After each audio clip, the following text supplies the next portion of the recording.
All right, so I got a core coming in from Japan today. I'm here at the Delta Cargo to pick it up.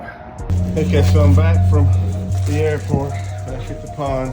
Got the box up and we're gonna get her acclimated. Get some pond water so that the temperature starts getting the same. You know, they put in multiple bags because it's traveling such a long distance.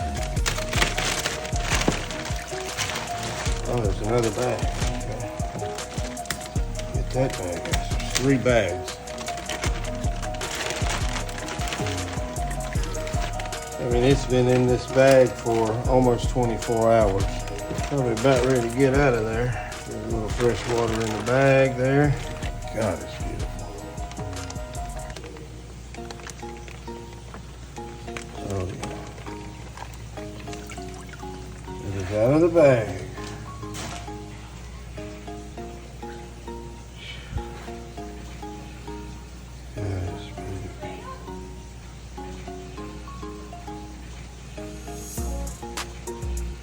I think I'm going to go ahead and put it on in the pond.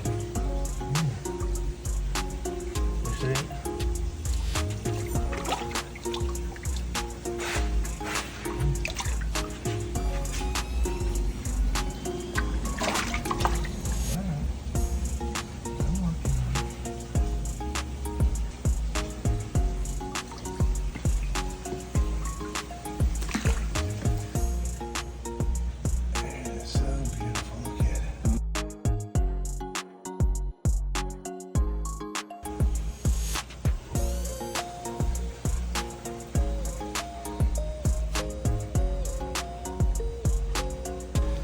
Showa from Danichi Koi Farm.